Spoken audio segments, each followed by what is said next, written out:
الرحمن الرحیم۔ میرے بھائیوں، بچاؤ اپنے آپ کو جہنم کی آگ سے جس کا ایندھن انسان اور پتھر ہوں گے۔ وعدت للکافرین، جو کافروں کے لیے اللہ تعالیٰ نے تیار کر کے رکھی ہوئی ہے۔ اب یہ کافر کون ہیں؟ مالک فرماتا افحسب الذین کفروا ان یتخذوا عبادی من دونی اولیاء انا اعتدنا جہنم للکافرین نزلا۔ کیا گمان کیا ہے کافروں نے کہ مجھے چھوڑ کر میرے بندوں کو اپنا کارساز، اپنا حاجت روا، اپنا مشکل کشا، اپنا حاجت روا، مختار کل، نفع اور نقصان دینے والا سمجھے، مجھے چھوڑ کر میرے بندوں کو، اور یہ سمجھ رہے ہیں کہ میں ان کو شاباشی دوں گا۔ فرمایا ہم نے جہنم کی آگ کو تیار کر کے رکھا ہوا ہے ایسے کافروں کے لیے مہمان نوازی کے طور پر۔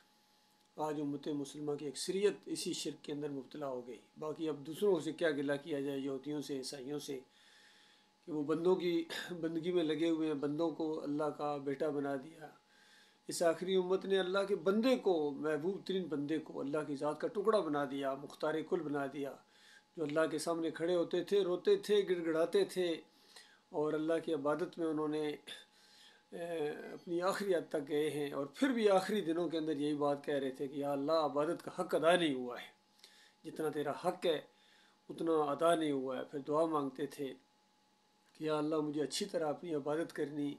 ذکر کرنے اور شکر کرنے کی توفیق عطا فرما، اور ہمیشہ اللہ کے سامنے جھکے رہتے تھے۔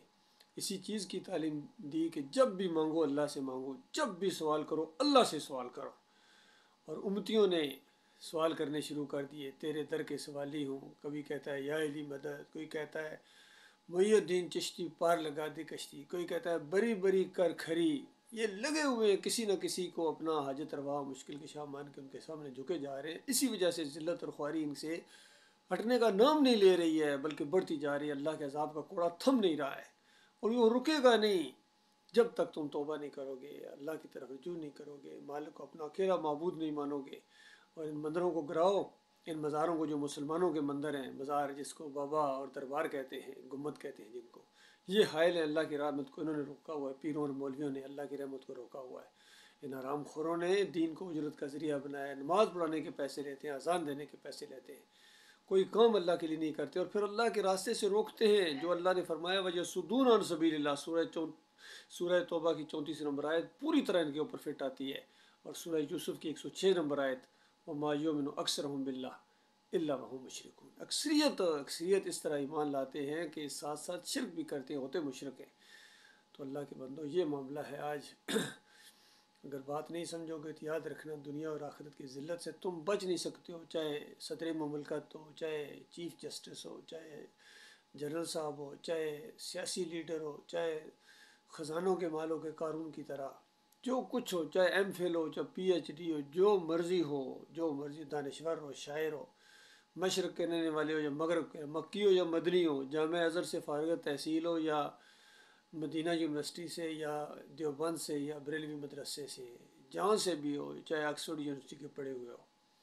اگر اللہ کے بندے نہیں ہو تو بس پھر کچرا ہو، پھر کچرا ہو، اور کچرے سے بھی بدتر ہو اگر کسی اور کے بندے ہو، کسی اور کو پکارتے ہو، کسی اور کے سامنے جھکتے ہو،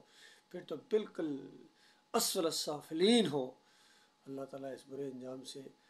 اپنی پناہ میں رکھے۔ میرے پیارے بھائیو، اللہ تعالیٰ نے بڑی بڑی جنتیں تیار کر کے رکھی ہیں اپنے مخلص بندوں کے لیے، مومن بندوں کے لیے، جو اس کو مانے اور پھر دل کی گہرائی سے مانے، آخری رسول کو آخری مانے، ان کی بات بھی آخری مانے، محمد صلی اللہ علیہ وآلہ وسلم کو اپنا قائد مانے، قائد اعظم مانے، اور لیڈر مانے، رہنما مانے، آئیڈیل مانے، اور پھر اس راستے میں خوشی کے ساتھ آئیں، ذرا برابر ذہنی مروبیت نہ ہو کسی کی۔ اللہ تعالیٰ غور و فکر کرنے کی توفیق عطا فرمائے۔